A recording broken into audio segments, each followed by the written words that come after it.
Bien, hermanos, para recordar en nuestras últimas enseñanzas hemos estado considerando las instrucciones que el apóstol Pablo ha dado acerca del liderazgo que debe haber en la iglesia. Recuerde que él está dando una serie de instrucciones acerca de cómo debemos comportarnos en la iglesia, que es la casa de Dios. Y en este momento estamos señalando el asunto del liderazgo. Y en esas 5 enseñanzas donde estuvimos considerando los requisitos para los pastores, que lejos de ser señores de la grey, la Escritura presenta a los pastores como hombres que han sido llamados por Dios a servir a la iglesia, pero bajo la autoridad de la palabra de Dios. Ellos ocupan esa posición no para hacer su propia voluntad o para su propio beneficio personal. No, los pastores han sido puestos en esa labor para guiar al pueblo de Dios por medio de la palabra del Señor, para el beneficio y el avance del reino de Dios.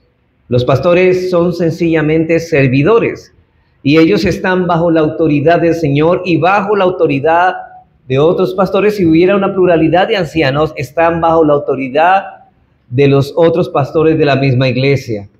Y donde no se tiene presente el servicio y donde no se tiene presente la sumisión unos a otros, se ha desenfocado de lo que el ministerio es realmente, o lo que el ministerio realmente debe ser.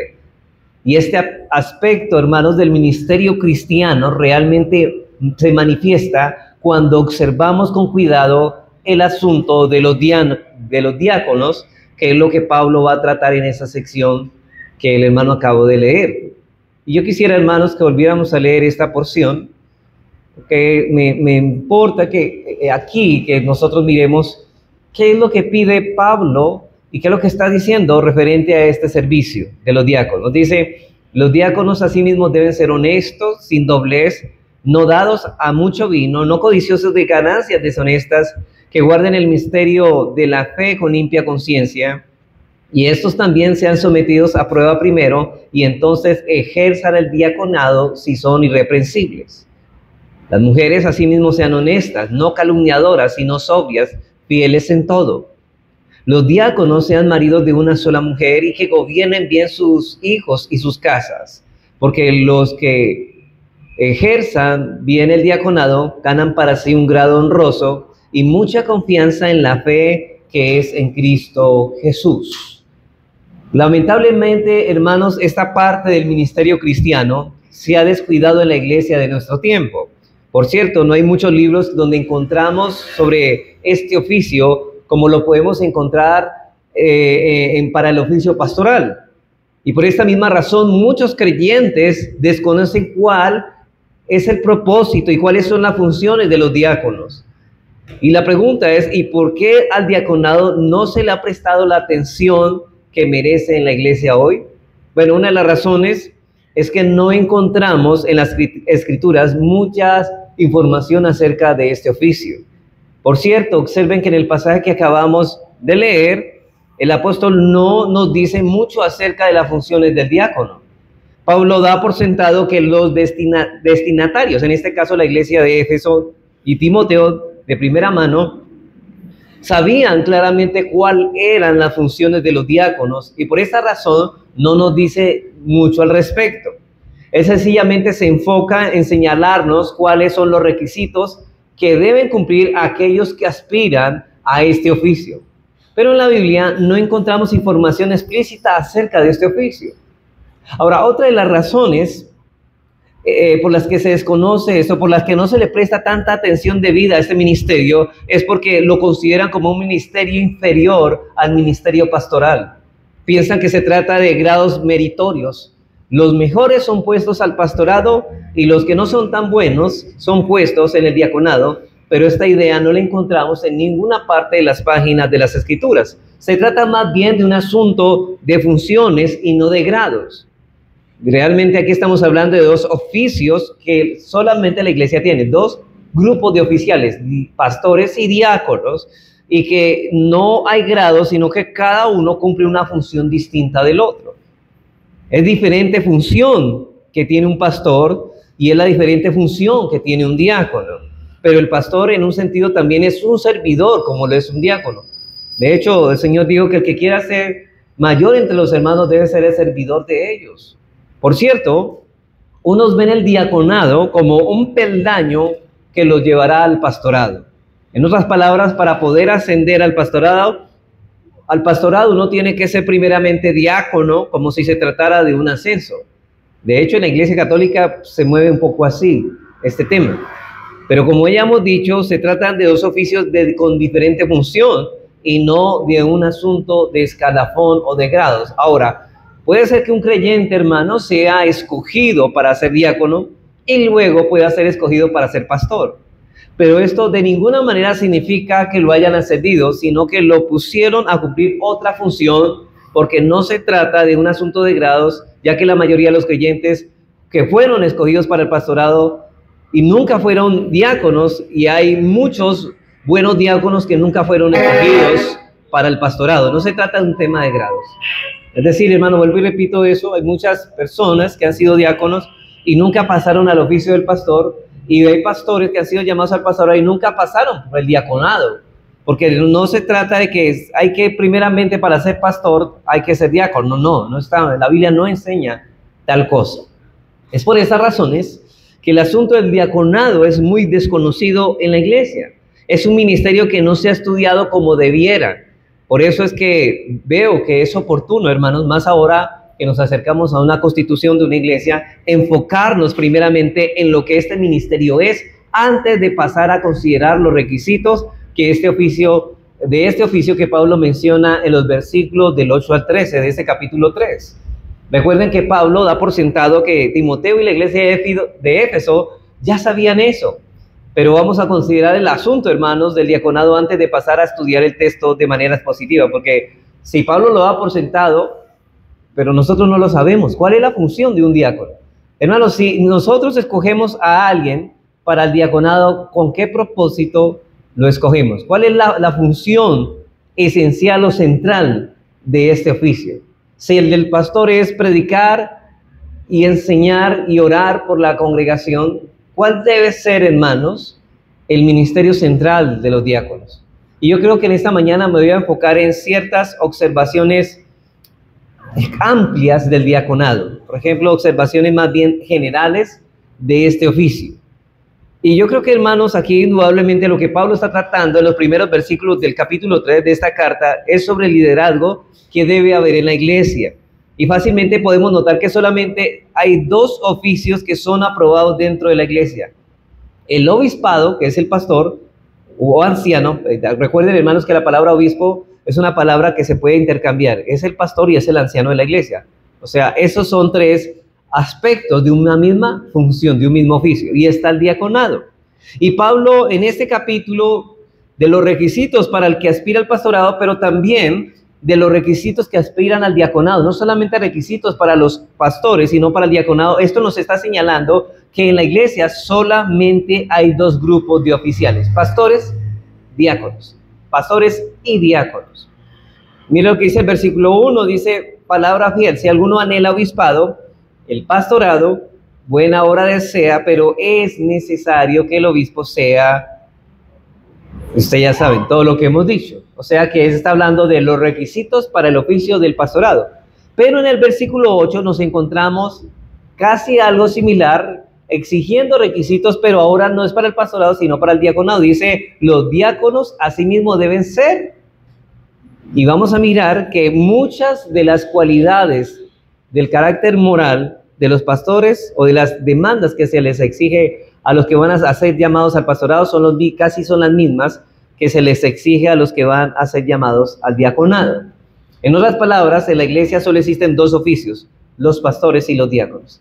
Hermanos, otra cosa es invento de la gente. Aquí no habla de pastores de jóvenes, de pastor de matrimonios, no habla nada de esto. Habla solamente de pastores y diáconos. Aquí no se nos habla de un pastor y de los... Ahora tampoco se nos habla de un pastor que es jefe de los demás pastores y que manda a los demás pastores, un jefe o un pastor con copastores, porque todos los pastores poseen la misma autoridad.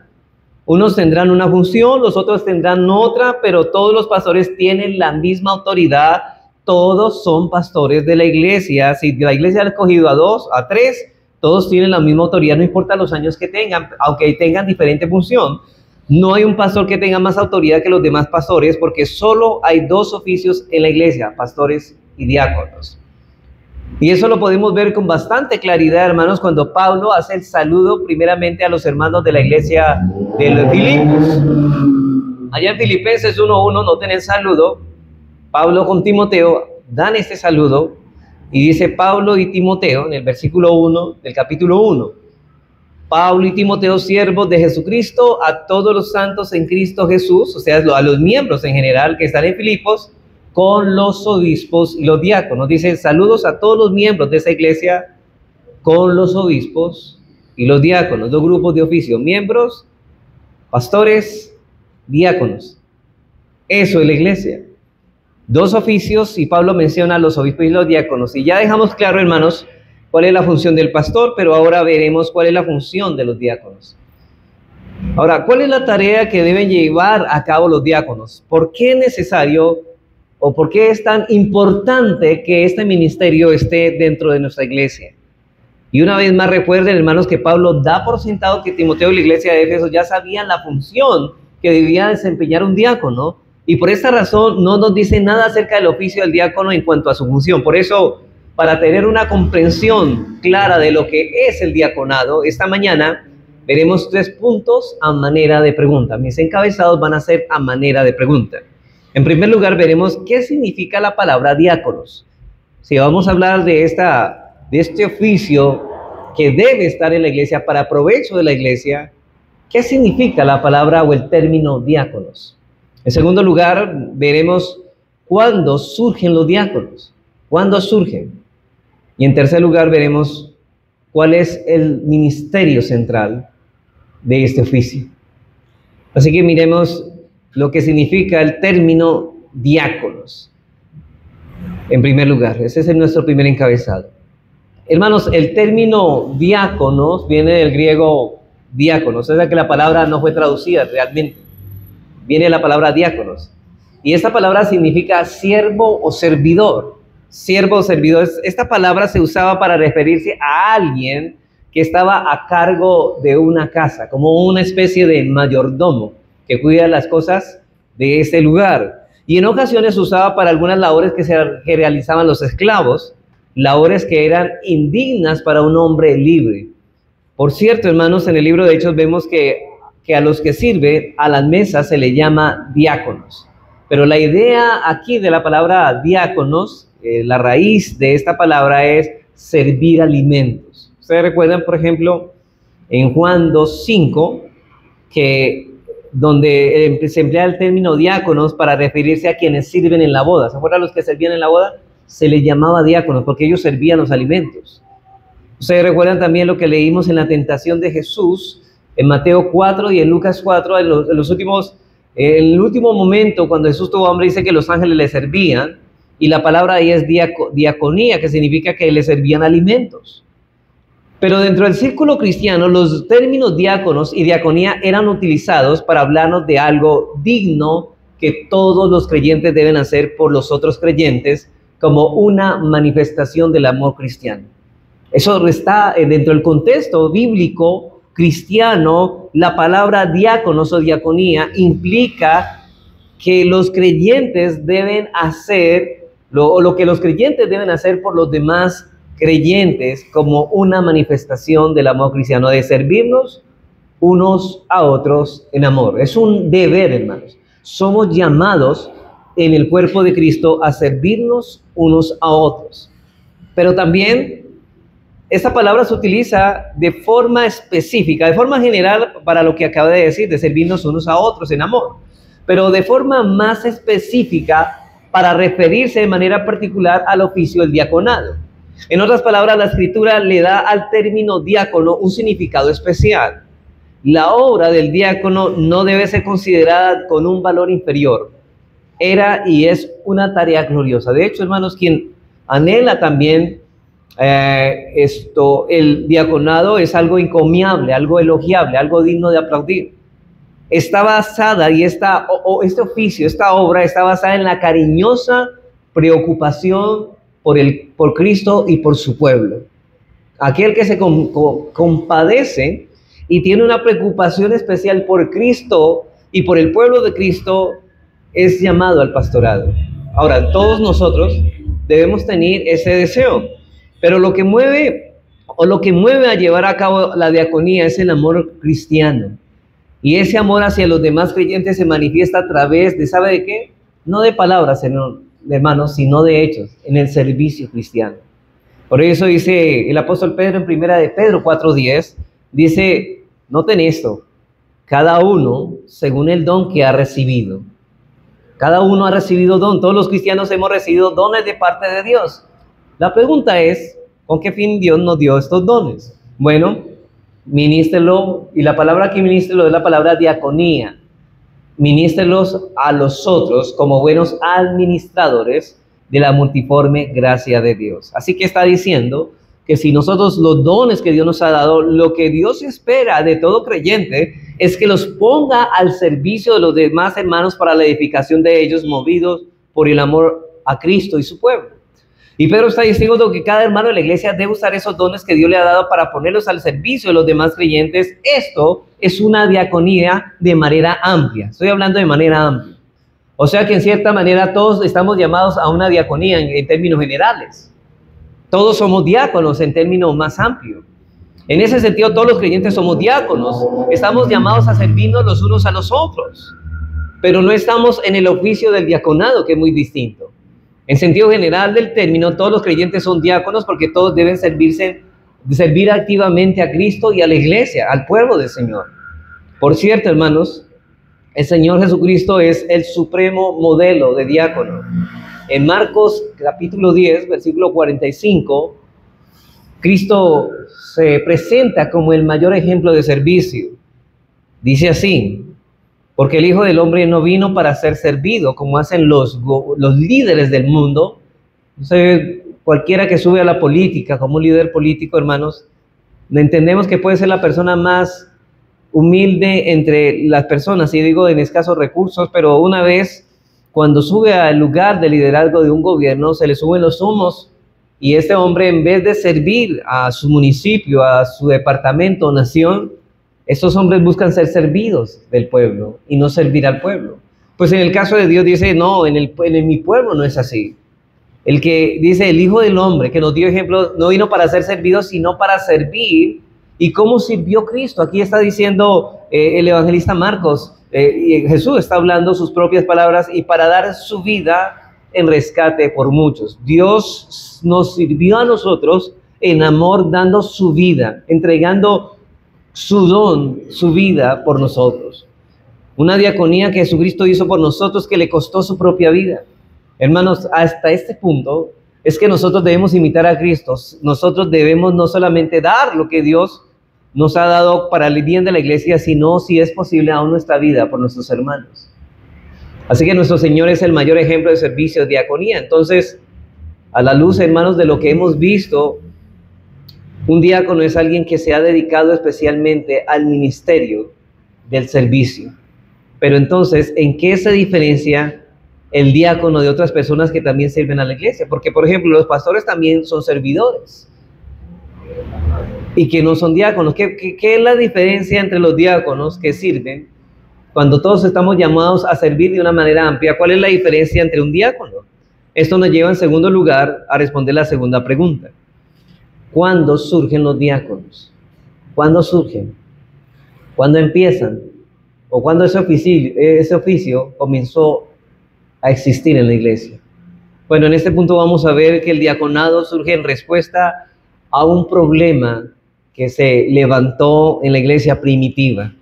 Pero no nos debe llevar a pensar que esto fue un invento de los apóstoles, porque muchos podemos creer, bueno, eso fue inventado los apóstoles por dicha circunstancia, y que no estaban los planes del Señor para su iglesia. Pero debemos recordar, hermanos, que los apóstoles fueron las personas comisionadas para poner el fundamento de la iglesia, lo que dice Efesios 2:20, edificados sobre el fundamento de los apóstoles y profetas, siendo la piedra principal del ángulo Jesucristo mismo. Es decir, que las palabras de los apóstoles, todo lo que los apóstoles mandaban era el mismo mandato de Cristo. Eran las mismas palabras de Cristo, y la iglesia debería ser edificada sobre ese fundamento, de tal manera que si ellos establecieron diáconos es porque la iglesia a lo largo de toda su historia debe hacer lo que los apóstoles mismos establecieron para que la iglesia crezca y sea edificada. Los apóstoles fueron los instrumentos a través de los cuales Cristo como Señor revela su voluntad para la vida, la edificación, y no solamente eso, sino el ministerio y el liderazgo de la iglesia. Y estos apóstoles señalaron dos oficios, pastores y en este momento diáconos. En Efesios 4:10 dice Pablo que Cristo es quien da dones a la iglesia. ¿Se acuerda? Que descendió a las partes bajas y dice que subió a lo alto y dio dones a los hombres. Y en Efesios 5:29 se le dice a los maridos que deben cuidar a sus mujeres como Cristo cuida a su iglesia. Cristo es quien cuida a su iglesia y le da a la iglesia lo que necesita. Y hermanos, y los diáconos están entre esas necesidades. Es necesario que una iglesia tenga diáconos. Y como veremos, la iglesia necesita de los diáconos, pero es el Señor quien ha dado diáconos a la iglesia porque ella los necesita y se los da a través de los apóstoles en el contexto de un problema que se levanta en el libro de Hechos, más exactamente en el capítulo 6. Cuando surgen, y la pregunta es, ¿cuándo surgen entonces históricamente los diáconos? Bueno, los diáconos nacen en el contexto del problema que se levanta en este texto de Hechos 6. Dice en Hechos 6, si me quieren me acompañan ahí en esa porción y veamos el contexto donde surge. Hechos capítulo 6, versículo 1 al 6.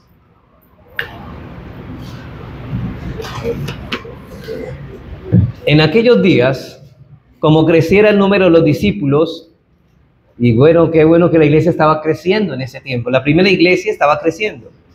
Hubo murmuración de los griegos contra los hebreos de que las viudas de aquellos eran desatendidas en la distribución diaria. Y esa palabra distribución diaria, aquí aparece la palabra diaconía diaria. Entonces los 12, es decir, los apóstoles, convocaron a la multitud de los discípulos y dijeron: no es justo que nosotros dejemos la palabra de Dios para servir a las mesas. Buscad pues, hermanos, de entre vosotros a 7 varones de buen testimonio, llenos del Espíritu Santo y de sabiduría, a quienes encarguemos de este trabajo. Y nosotros persistiremos en la oración y en el ministerio de la palabra.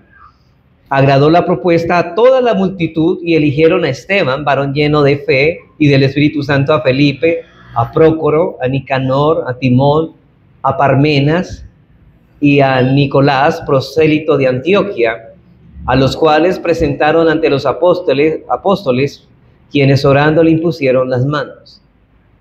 Miren, hermanos, que aunque estos hombres no se les llame diáconos, ¿no notaron que ahí no se les llama diáconos a ellos? Pero no por eso dejan de ser diáconos. El hecho de que no se les nombren como diáconos, no por eso dejan de ser diáconos.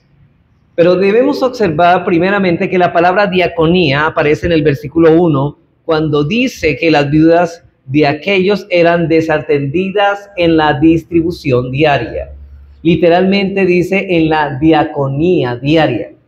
Era un problema en la diaconía el que se estaba levantando. Por cierto, está hablando de un problema en el servicio de las mesas, de las cosas materiales. Y por cierto, el término diaconén, que es el verbo de diaconía, aparece en el versículo 2, dice que no es justo que nosotros dejemos la palabra de Dios por servir, por diaconar a las mesas, y podríamos nosotros volverlo como una conjugación verbal. Es decir, que lo que se estaba buscando eran hombres que ejercieran el oficio de la diaconía.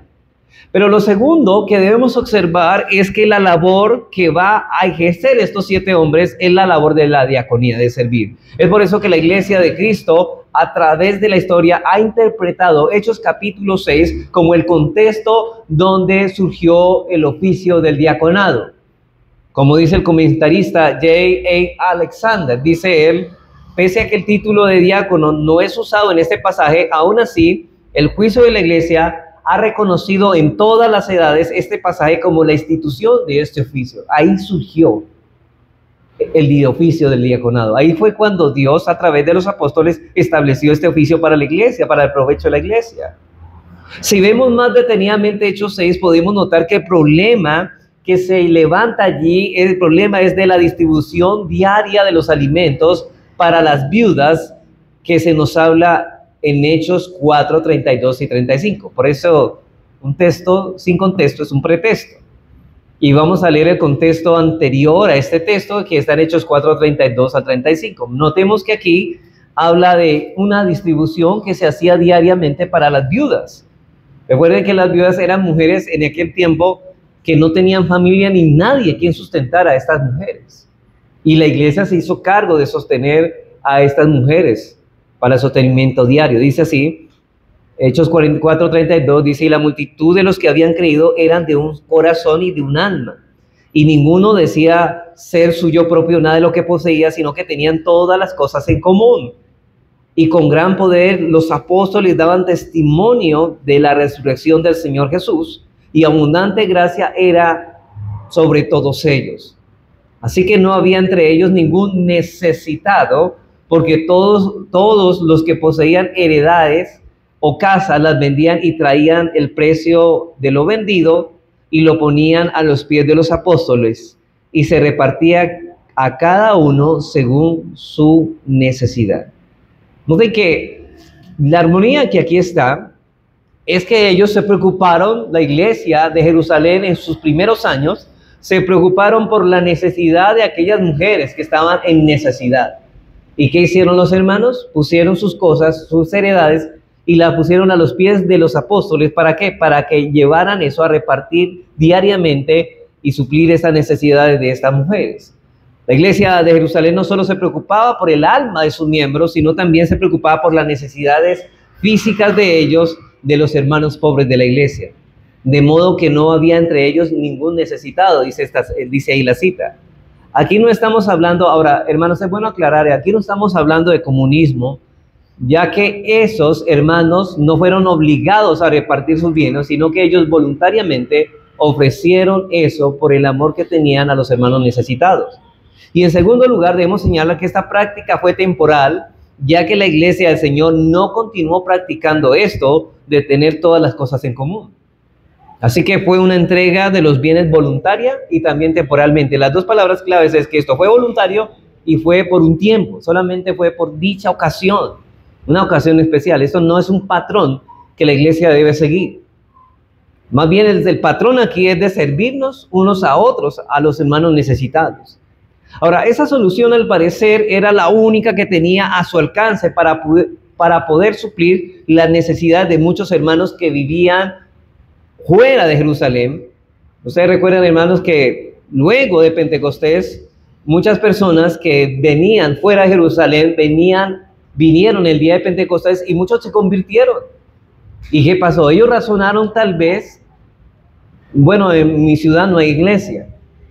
Yo no quiero volver a mi ciudad si no hay iglesia. Yo necesito la casa de Dios. Y decidieron quedarse en Jerusalén. Porque donde eran no había iglesia. Y vemos que estos hermanos no eran como muchos hoy que profesan ser cristianos, ¿no? Que no les importa, hermanos, que en el lugar donde viven no haya iglesia para poder crecer espiritualmente y tener contacto con el pueblo de Dios. A muchos no les importa eso. Pero estas personas sí, es un modelo que debemos fijarnos, que estas personas prefirieron dejar todo por seguir a Cristo y tener una iglesia para congregarse y reunirse con el pueblo de Dios.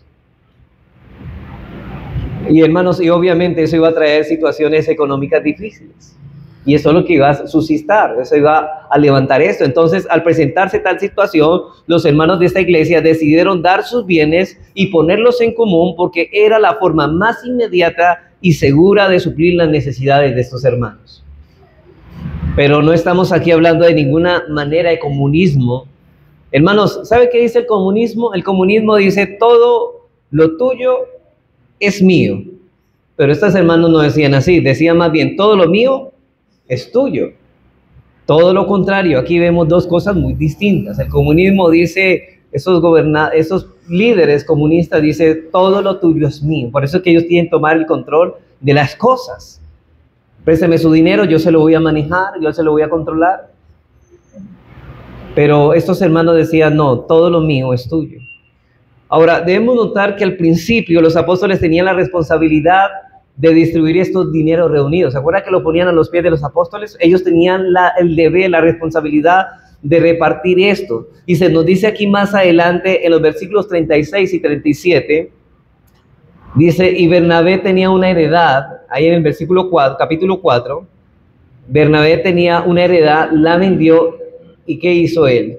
Y trajo el precio y lo puso a los ¿quién? A los pies de los apóstoles. ¿Para qué? Para que ellos repartiesen según la necesidad de cada uno. Ellos se entendían como apóstoles, pero noten que ellos están cumpliendo la función de un pastor, que era su deber ocuparse de los necesitados. Y debemos señalar que esto no era un invento de los apóstoles, ya que el Señor Jesucristo les había encomendado esta labor.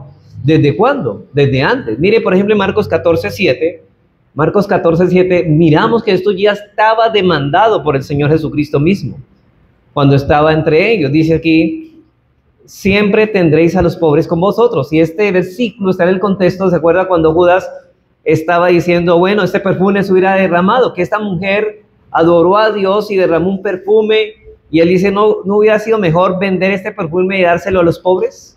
¿Y el dinero? Pero el Señor dijo, a los pobres siempre lo tendréis con vosotros. Entonces el Señor dice, siempre tendréis a los pobres con vosotros, y cuando queráis, les podréis hacer bien, pero a mí no siempre me tendréis. Ahora el Señor Jesucristo está diciendo, siempre habrá pobres en la iglesia dentro del pueblo de Dios, pero a mí no siempre me tendréis. Y aquí él está citando, está citando Deuteronomios 15:11. Y observen lo que dice el texto que el Señor Jesucristo está citando. Porque parece que el Señor estuviera diciendo, no tengan cuidado los necesitados, mírenme a mí. No, mientras estoy yo, ocúpense de mí. Pero recuerden, los pobres siempre lo van a tener entre ustedes. ¿Qué deben hacer con los pobres? Ayudarlos.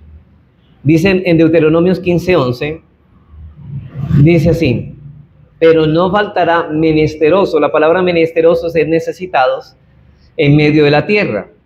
Por eso yo te mando diciendo, abrirás tu mano a tu hermano, al pobre y al necesitado o menesteroso en tu tierra. Dice, ¿qué haces con tu mano? La abrirás. Serás generoso para con él. Así que lo que el Señor está diciendo en Marcos 14 es que Él estaba transmitiendo la responsabilidad que tenía el pueblo de Israel de suplir para las necesidades de los pobres de esa tierra, y las estaba transmitiendo ahora a la iglesia. Lo que está en Deuteronomio lo está transmitiendo en el mismo pasaje de Marcos. Así como hubo pobres en el pueblo de Israel y los israelitas debieron ocuparse de los pobres, así iba a haber pobres en la iglesia, y los creyentes, ¿qué deberían hacerse? ¿Qué deberían hacer? Deberían hacerse cargo de ellos. Esto también lo vemos cuando los apóstoles Jacobo, Pedro y Juan, luego de haberles dado señal de compañerismo a Pablo en Gálatas 2:10, ¿qué hacen? Dice, mire lo que dice allí. Dice que la señal de compañerismo al apóstol Pablo y a Bernabé, dice en Gálatas 2:10, solamente nos pidieron, note esto, que nos acordásemos de los pobres, lo cual también procuré con diligencia hacer. Y eso lo vemos en todas las cartas, por ejemplo, especialmente en 1 Corintios 8:9, vemos cómo Pablo recoge una ofrenda para los santos de Israel. ¿Se acuerdan cuando vimos la serie de Romanos? Que Pablo, antes de ir a España y pasar de hecho para Roma, a visitar a los hermanos de Roma, ¿qué hace? Primero va a Jerusalén a llevar los donativos, una ofrenda que los hermanos de Acaya y Tesalónica habían preparado para los hermanos de Jerusalén.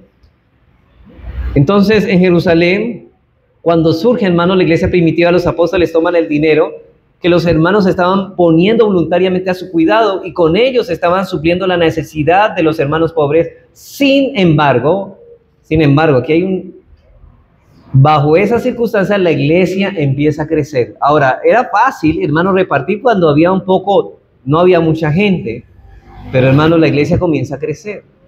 Todo caminaba bien, y la iglesia comienza a aumentar sus miembros, y debido a sus muchas responsabilidades, los apóstoles no podían atender bien las necesidades económicas de las viudas, y como resultado de esto empezó a haber murmuración en la iglesia. Ahora, noten que siempre la Biblia presenta un remedio, ¿cierto? Muchas veces en la iglesia se presenta el problema, pero no se da el remedio. Pues aquí va a haber un remedio ante tal problema del crecimiento. Qué bueno que la iglesia crezca, pero cuando la iglesia crece, también crecen los problemas con ella. Y ahora también deben aplicar soluciones. Así que los griegos empezaron a ver a las viudas de ellos desatendidas en la distribución diaria, y la de los judíos se atendían con más prontitud. Ellos estaban mirando eso. Ahora, no era que los apóstoles tuvieran prioridad por las viudas judías. De hecho, cuando dice que las viudas de los griegos, no está hablando de que eran personas griegas en sí, sino que eran hebreos que vivían en otras partes que no era Judea, donde hablaban griego, pero eran judíos en cierta manera. Habían judíos que hablaban griego y habían judíos que hablaban hebreo. Y cuando habla de los griegos acá habla de judíos que hablaban el idioma griego y que vivían en partes que no era Judá, pero seguían siendo judíos. Ahora, hasta ahora los apóstoles han tenido toda la responsabilidad tanto de atender las necesidades espirituales como físicas de los creyentes. Pero ha llegado el momento, hermanos, en que ha de pedir ayuda. ¿Se acuerdan, hermanos? Cuando Moisés, cuando estaba liderando tal multitud, ¿cuál fue el consejo de su suegro Jetro? Que reparta estas cosas, porque si no, él mismo se va a ahogar, a precipitar. Estas cosas lo van a hundir y no va a dejar que las cosas se lleven a buen funcionamiento. Pues es lo que, ese mismo pensamiento de Moisés, del consejo de Jetro a Moisés, es lo que parece ser que toman en cuenta los apóstoles. Entonces, ellos deberían preocuparse por tanto las necesidades espirituales, pero también físicas, pero ha llegado el momento de pedir ayuda como Moisés lo pidió en ese tiempo. Entonces, llaman a toda la comunidad de cristiana para hacer una importante decisión. Hagan de cuenta que viene la multitud, son los miembros de la iglesia. Y ellos dicen, o dejan de predicar un poco la palabra para dedicarse a esa labor, o delegan esa labor a otros. Y noten, hermanos, que en la iglesia lo primordial es la predicación. Todo gira alrededor de la palabra de Dios. La palabra de Dios es central en el ministerio de la iglesia. Y si ellos no tomaban una decisión, hermanos, la palabra estaba en juego. La palabra de Dios estaba en juego y por ende estaba en juego la iglesia. Así que los apóstoles decidieron, por esto último, delegar esa labor a otros. El delegar la labor de atender a las necesidades de los hermanos pobres a otros. Y aquí vemos claramente que los apóstoles tenían una orden de sus prioridades, hermanos. Dice en el versículo 2, en la segunda parte, dice, no es justo, no es aceptable, no es apropiado que nosotros dejemos la palabra de Dios para servir a las mesas. Hermanos, lo que pasa es que con tanta ocupación que había, los apóstoles estaban descuidando preparar sus sermones, sus predicaciones, el estudio bíblico y sus oraciones para dedicarse a repartir los bienes que ponían en los pies de ellos. Y eso no era justo, dice ellos. No era correcto que los apóstoles dejaran de predicar la palabra de Dios y la oración para involucrarse más en el servicio de atender a los necesitados. Pero como los hermanos pobres no deben ser desatendidos tampoco, se ven en la necesidad de encargar este oficio o ministerio a otros creyentes dentro de la membresía. Aquí es bueno, a la multitud de creyentes, a la multitud de ellos. Y esto nos enseña que el Señor tiene un cuidado especial por los pobres. Por ejemplo, solamente, hermanos, escuchen los textos, no busque, simplemente lo va rápido. Por ejemplo, en el Salmo 9, dice 9, Jehová será refugio al pobre, refugio para el tiempo de angustia. Dios sabe, hermanos, de los hermanos que están pasando necesidad. Y Él está al tanto de eso para cuidarlos. Salmo 41:1, miren, ahora Dios dice en cuanto a los que piensan, dichoso, bienaventurado el que piensa en el pobre, en el día malo lo librará Jehová. Dice dichoso, feliz el hombre que piensa en el necesitado. Dios no es solo refugio para el pobre, sino también para el que piensa en el pobre, en el día malo Dios lo librará también a él. Proverbios 19:17. Noten esto, a Jehová presta el que da al pobre, y el bien que ha hecho se lo volverá a pagar. Hermanos, Dios no nos debe nada, hermanos. Realmente Dios mismo se obliga a dar un galardón a aquellos que ayudan al pobre. Pero noten, hermanos, cada vez que nosotros ayudamos a una persona que realmente está necesitada, y yo hago esa observación, que realmente está necesitada, si lo ayudamos, nosotros estamos haciendo tesoros ¿de dónde? En los cielos. Estamos acumulando para los cielos, porque estamos dando, dice que a Jehová presta. Y Dios mismo ha decidido por su propia bondad, no porque nos debe nada, sino por su propia bondad, querer galardonarnos por lo que hacemos. Así que estos textos nos dicen claramente que Dios tiene un cuidado especial por los pobres. Por cierto, el Señor, en respuesta a la pregunta de Juan el Bautista, ¿se acuerda cuando mandó a los discípulos a hacerle que si era él el que había de venir, debemos esperar a otros. ¿Cuál fue la respuesta de Jesús? Está en Lucas 7:22 y la respuesta fue esta. Dice Jesús a los discípulos de Juan el Bautista: id y haced saber a Juan lo que habéis visto y oído. Los ciegos ven, los cojos andan, los leprosos son limpiados, los sordos oyen, los muertos son resucitados, y a los pobres es anunciado el evangelio. Y en Santiago 2:5 dice: hermanos míos amados, oíd, ¿no ha elegido Dios a los pobres de este mundo para que sean ricos en fe y herederos del reino que ha prometido Dios a los que le aman? Ahora, hermanos, esto no está diciendo desde luego que todos los pobres se van a salvar, sino más bien que los pobres no están en desventaja con respecto a los ricos, porque muchas personas piensan, bueno, por ser pobre no me voy a salvar. No, hermanos, no es que estén en desventaja. Tanto Dios ha escogido tanto de ricos como de pobres para gente para salvación. Dios tiene mucho cuidado, pero Dios tiene un cuidado especial por los pobres, y a la luz de esto que hemos dicho es que podemos entender el ministerio del diaconado, ¿cierto? Habiendo entonces respondido a las preguntas, ¿qué significa el término diáconos y cuándo surge el oficio del diaconado? Veamos nuestra tercera y última pregunta. ¿Cuál es el ministerio central de los diáconos? Se recuerdan que el ministerio central de los pastores es la predicación, la enseñanza y las oraciones. Pero ¿cuál es el ministerio esencial de los diáconos o el ministerio central? Entonces podemos definir a los diáconos como el pastor Albert Martin lo ha hecho. Dice, ¿qué es los diáconos? Dice él, es una extensión de la mente, del corazón y de las manos de los ancianos con respecto a ciertas facetas de supervisión pastoral.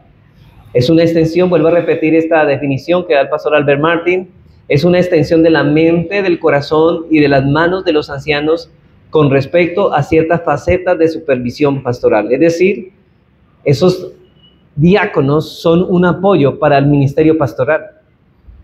Aunque antes que surgieran los pastores, lo que se ocupaban de administrar los bienes, ¿quiénes eran? Los bienes de los pobres, los bienes para repartir a los pobres, eran los apóstoles. ¿Y cómo actuaban los apóstoles? Como pastores.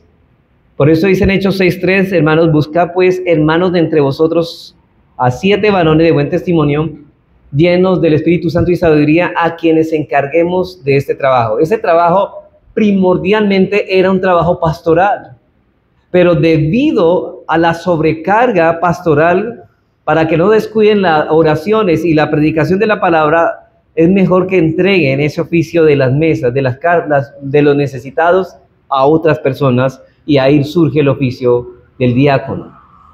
Porque eran los apóstoles en calidad de pastores que estaban a cargo de esa labor. Y por esta razón es que los diáconos no trabajan independientemente de los pastores. Más bien los pastores delegan en ellos el trabajo que los pastores mismos no pueden hacer. Más aún, son los pastores los directos responsables ante el Señor por la labor que desempeñan los diáconos.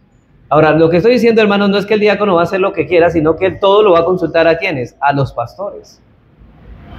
Porque recuerde que el diaconado es una extensión ¿de qué? Del pastorado. O sea que ellos están asumiendo una tarea que en primer lugar era del pastor, pero que ahora para ayuda y para mejor funcionamiento de la iglesia y para provecho de la iglesia, ellos ahora llevan esa tarea que fue entregada primordialmente a los pastores. Así que los diáconos no trabajan ni paralela ni independientemente de los pastores. Los pastores delegan en ellos labores que físicamente ellos no pueden hacer, pero que tienen que ser hechas, en la iglesia. Los pastores son directamente responsables ante Cristo, y la Escritura nos muestra claramente en Hechos 11:29, y aquí vamos a ver, hermanos, que ya en la iglesia de Jerusalén habían diáconos. Por ejemplo, dice ahí en 11:29, entonces los discípulos de la iglesia de Antioquía, cada uno conforme a lo que tenía, determinaron enviar socorro a los hermanos que habitaban en Judea, los cuales en efecto hicieron enviando a los ancianos por mano de Bernabé y Saulo. ¿Ustedes leyeron bien esto, hermanos? Noten que aunque ya había diáconos en la iglesia de Jerusalén, no fueron las ofrendas enviadas directamente a los diáconos, sino ¿a quiénes? a los pastores, porque los diáconos no actuaban independientemente de la autoridad pastoral. Esa es la razón por la que la ofrenda fue enviada a los pastores, quienes a su vez iban a delegar a los diáconos para repartir ese dinero entre los pobres de la iglesia. Ese es el orden. Ahora, ya nosotros aclaramos que no significa que el pastor sea mayor rango que el diácono, pero los diáconos están sujetos a la autoridad pastoral. De modo que los diáconos en la iglesia no tienen una autoridad igual que la de los pastores. Los diáconos no ejercen una autoridad sobre la iglesia en el mismo sentido que los pastores lo hacen. De hecho, aunque los pastores son cuerpos gobernantes, los diáconos no son cuerpos gobernantes. Esa es la razón por la que cuando el apóstol Pablo habla sobre los requisitos del diaconado, noten que aunque dice en 1 Timoteo 3:12 que los diáconos gobiernen bien sus casas, lo mismo, se acuerda que al pastor también se le exige que gobierne bien su casa. Pero eso no es un requisito para gobernar la iglesia, porque ellos no son gobernantes. Como sí sucede con los pastores, en los versículos 4 y 5, que se dice que el obispo gobierne bien su casa, pues el que no sabe gobernar su propia casa, ¿cómo cuidar a la iglesia de Dios? Pero los diáconos no se les dice que ellos es necesario que gobierne bien su casa para gobernar la casa de Dios, porque los diáconos no están llamados a gobernar, no están llamados a ejercer gobierno y autoridad en la iglesia. Pero tampoco a los diáconos se les exigen que sean aptos para enseñar. Notaron también los requisitos, y eso lo vamos a mirar, que ahí no dice que ellos sean aptos para enseñar, porque la labor central de los pastores es enseñar y gobernar, pero a los diáconos no se les exige gobernar ni enseñar en la iglesia, aunque deben gobernar bien a sus hijos y a su casa, porque todo cristiano realmente de buen ejemplo y de testimonio debe hacerlo. Ahora, sin embargo, esto no elimina de que ya haya diáconos que tengan dones para enseñar y predicar, porque aunque no es un requisito tener el don de enseñanza o el don de la predicación, hay diáconos que predican y enseñan. Por ejemplo, el caso de Esteban y Felipe. Ellos predicaron y fueron grandes predicadores de la palabra, pero no lo hacían por ser diáconos, sino por el tener el don para hacerlo. En otras palabras, su ministerio de predicación no estaba atado al oficio de diácono, pero sí a los dones que el Señor le había conferido particularmente. O sea que hay diáconos que predican y enseñan, sí, pero no gobiernan. Esa es la diferencia. No ejercen autoridad, son solamente diáconos. Ahora, ese solamente no significa que esto es simple. De hecho, es un ministerio esencial y muy importante para la iglesia, y qué bueno, hermanos, que Dios levante hombres que quieran ejercer el diaconado. Pero con todo esto, hermanos, entonces, ¿cuál es el ministerio entonces central de los diáconos? Bueno, de acuerdo a Hechos 6 y al significado de esos términos, podemos decir que el ministerio central de los diáconos, no el único, es este. En primer lugar, es el estar al cuidado. Usted dice, bueno, ¿cuál es la función de un diácono entonces? Bueno, es estar al cuidado en primer lugar de la condición física de los hermanos, particularmente de los necesitados de la iglesia. En primer lugar, es estar al cuidado de la condición física de los hermanos, particularmente de los necesitados de la iglesia, de los pobres de la iglesia. Hermanos, esta es la principal tarea de los diáconos. Es un ministerio por medio del cual Dios muestra su misericordia a través de estos siervos. Hermanos, Dios manifiesta su amor en medio de su iglesia. ¿Y sabe cómo lo muestra? Supliendo las necesidades de los necesitados. Este ministerio está sustentado en el interés y en el amor por aquellos que están faltos de consuelo. Por eso Santiago les llama a los pobres de la iglesia, dice los pobres de este mundo, porque ellos solo van a ser pobres aquí. ¿Sabe por qué? Ellos solamente van a ser pobres aquí. Hermanos, si usted tiene lo necesario, usted se considera pobre, que vive con lo necesario, hermano, siéntase alegre y gozoso de saber que su pobreza solamente va a ser para este mundo. En el cielo, todos nosotros vamos a ser ricos, todos. Pero mientras dure esta vida, seremos pobres algunos. Y como estos pobres en muchas ocasiones están faltos de consuelo, la iglesia debe consolarlos, dándoles una mano, una ayuda, y es precisamente este el ministerio principal de un diácono, ayudar a los necesitados. Es un ministerio de misericordia para toda la iglesia, y de manera particular hacia los necesitados. No solo estamos hablando, hermanos, aquí, y no entienda esto de pobreza material. Siempre pensamos en un mercado o en algo así, que debemos hacerlo, sino en un hermano, por ejemplo, enfermo. Si un hermano está enfermo, ¿qué deberíamos nosotros?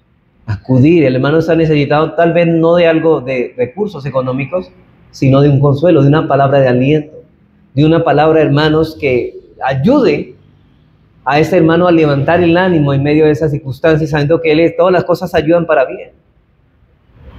Pero hermano, no vaya ya a visitar al hermano y dice, ay hermano, yo sé que esa enfermedad es grave y eso mató a algo. Y comienza a decir, eso mató a un vecino.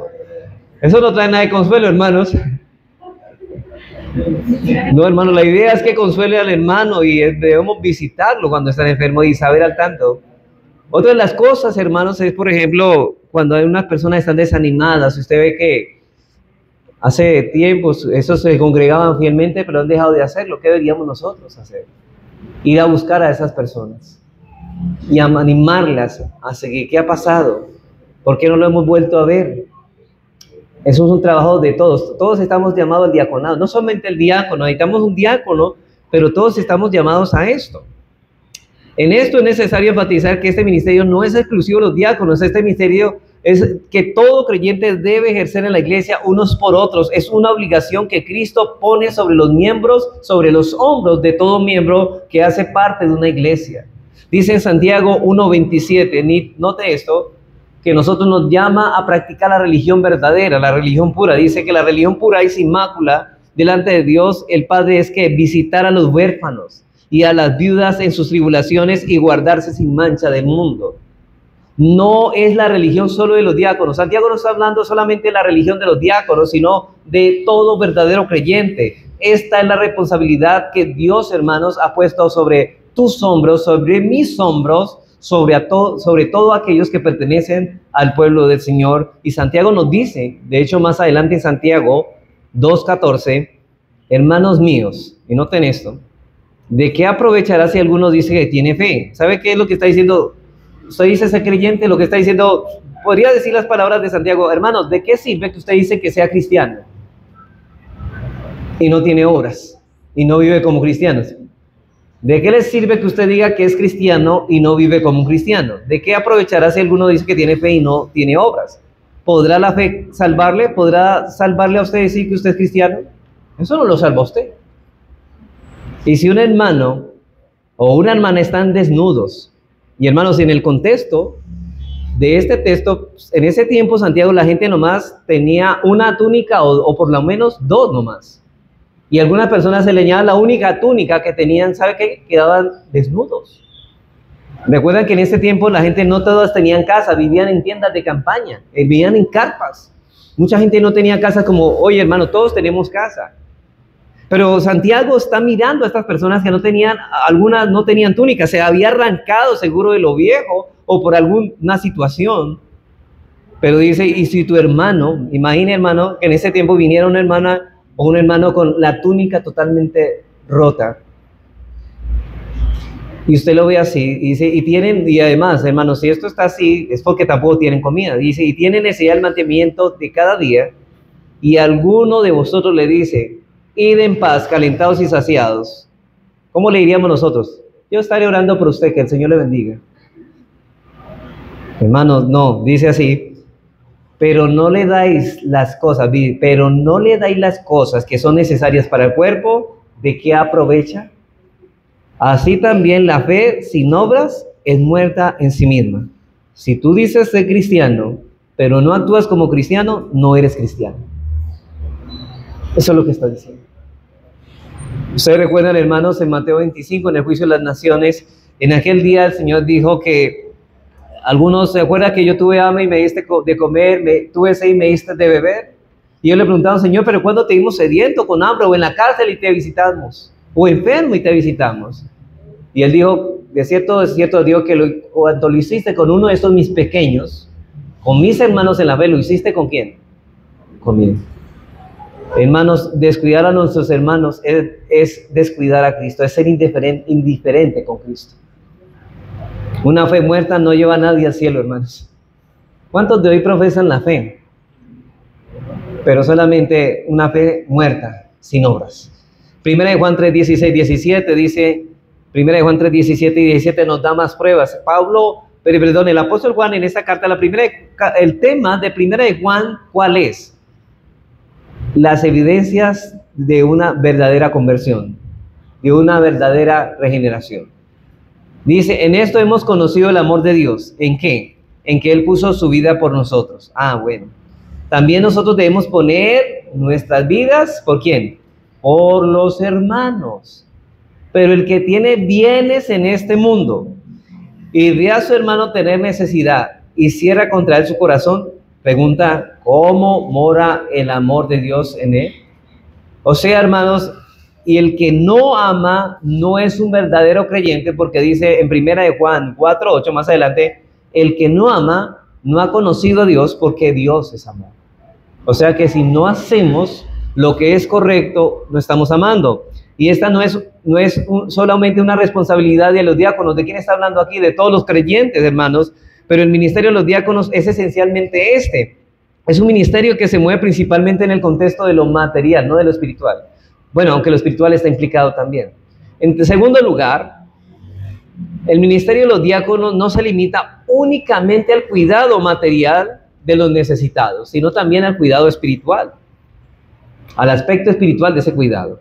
El ministerio de los diáconos no se circunscribe solamente al cuidado material de los necesitados, sino también al aspecto espiritual de ese cuidado. Hermanos, los diáconos también son llamados a dar consuelo y también dirección espiritual a los hermanos en medio de aflicciones, y deben orar por ellos. Los diáconos no solamente se ocupan de velar por lo material de los necesitados, ellos también les proveen dirección espiritual por lo material de los necesitados. Ellos también proveen, hermanos, dirección espiritual a los hermanos, por ejemplo, en cómo afrontar las adversidades de manera bíblica, bajo la perspectiva de Dios. Por esta razón, estos hombres deben manejar bien la Escritura. Así que los diáconos deben mostrar amor al Señor para su pueblo. Hay muchos hermanos que necesitan ser animados, necesitan ser consolados, y el diácono, como todos nosotros, debemos ocuparnos de esto. En tercer lugar, y último, los diáconos son llamados a auxiliar a los pastores de una manera más generalizada. En tercer lugar, los diáconos son llamados a auxiliar a los pastores de una manera más generalizada. Esa fue la razón de Hechos 6, hermanos. Se eligieron diáconos. Los apóstoles, como pastores, no podían continuar comprometiéndose en innumerables tareas que los iba a conducir a descuidar el estudio profundo de las Escrituras, de la palabra de Dios, la oración y la predicación. Y hermanos, por ejemplo, miremos aquí nosotros el cuidado del salón de reunión. Los diáconos deben realizar esa labor para que los pastores se dediquen de lleno a la labor de la supervisión de la grey. Así que, hermanos, y no solamente esto, los pastores deben dedicarse a la predicación y al estudio profundo de las Escrituras, hermanos. Pero si todo le toca al pastor, pintar la iglesia al pastor, hacer el aseo al pastor, la pregunta es, ¿dónde están los demás? No se llevará a cabo, y esto de hecho no es bueno, no es agradable delante de Dios. Todos somos miembros del cuerpo y todos debemos funcionar de acuerdo al don que Dios nos ha dado para el servicio de la obra del Señor.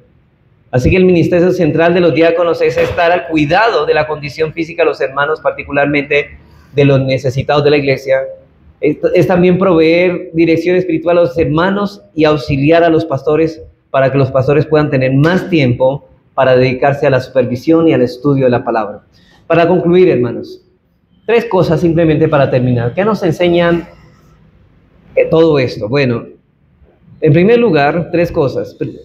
El oficio del diaconado es un oficio que expresa el cuidado que tiene Dios por el hombre, no solo en el sentido espiritual, sino también material. El oficio del diaconado, hermanos, es un testimonio que expresa el cuidado que tiene Dios por el hombre, no solo en el sentido espiritual, sino también material. Hermanos, el surgimiento del ministerio de diáconos es una manifestación de que Dios ama a su pueblo, ama al pobre. Dios se ocupa en todos los aspectos de la vida, no solamente por nuestra alma, sino también por nuestro cuerpo. Y Él se ocupa de cuidar tanto la necesidad de nuestras almas como también la de nuestros cuerpos. Él se encarga de esto. Él sabe de qué tenemos necesidad antes de que nosotros se los pidamos. En segundo lugar, hermanos, el surgimiento del diaconado es un testimonio que expresa la centralidad que debe tener la predicación de la palabra y la oración en el ministerio cristiano. Hermanos, todo lo que gira alrededor de la iglesia es el estudio, la palabra de Dios, el testimonio que se expresa en la centralidad de la predicación de la palabra y la oración en el ministerio cristiano. Es importante, hermanos, para que una iglesia crezca de manera sana, debe tener una predicación sólida y profunda de la palabra de Dios. Pero para eso se requiere horas y horas de estudio. Que el pastor se aparte de muchas tareas y se dedica al estudio de la palabra de Dios para poder alimentar a la grey del Señor. Ahora, eso no significa, hermanos, que los pastores se cierren solamente a su oficina y descuiden a la iglesia. No, hermanos. Pero sí es necesario, hermanos, que los pastores se dediquen un buen tiempo a estudiar la palabra. Ellos deben tener contacto con el pueblo de Dios, pero la responsabilidad no es solamente dar leche, sino dar mensajes profundos. El pastor es llamado a profundizar también en la palabra. Yo no entiendo, hermanos, cómo unas personas tan simples quieren solamente enseñanzas sencillas y superficiales de la palabra. No, debemos ir a lo profundo. Y además, los pastores deben dedicarse, ¿sabe?, a orar por cada miembro de la iglesia. Mientras que la iglesia crezca más tiempo necesita para apartar, para orar por cada miembro en particular. Y en tercer lugar y último, el diaconado manifiesta como Dios ve a su iglesia. El diaconado manifiesta la manera como Dios ve a su iglesia. Hermano, la iglesia no es un club. Mire, lo digo porque mucha gente piensa que venir a la iglesia es venir, sentarme aquí, recibir palabra, bendiciones, orar, chao, y no me desentendí. Me olvidé de los hermanos necesitados, me olvidé que este hermano no ha venido y no lo he visitado, no he pegado una llamada. No, la iglesia es una, mire, hermanos, la iglesia es una familia, donde cada miembro se preocupa por el otro miembro. ¿Qué pasa en la casa de nosotros? ¿Cómo nos ocupamos, hermanos? Y hermanos, como decían los hermanos ayer, ¿qué pasa cuando un hermano, un familiar suyo se enferma? ¿Cuál es el deber de ese familiar que se enferma? Avisar. Y ese es un deber también, hermanos. Si la iglesia es una familia, usted como parte de la iglesia debe avisar que está enfermo. ¿Y cuál es el deber de los demás hermanos? Cuidar del hermano, velar para que el hermano esté bien consolado y que se le dé lo necesario.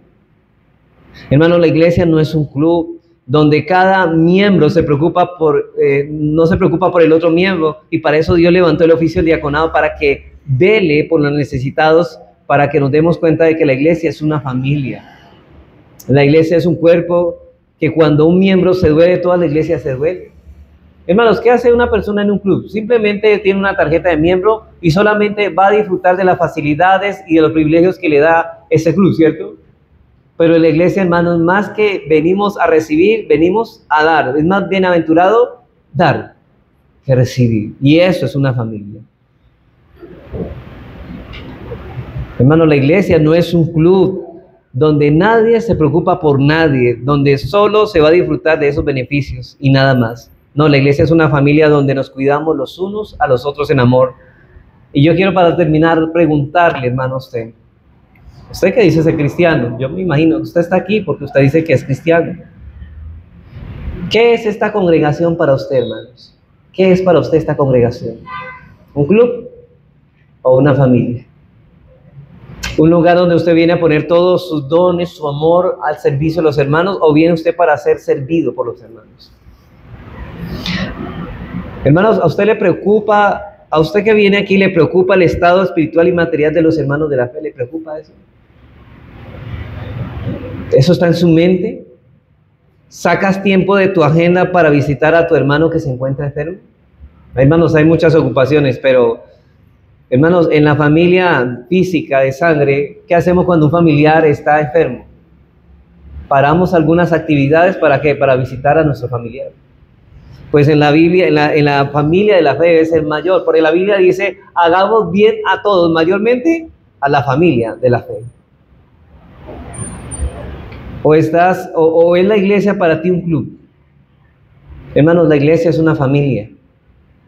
Y los diáconos son los llamados a llevar a cabo este ministerio como manifestación del cuidado de Dios por los suyos, pero también es tu responsabilidad.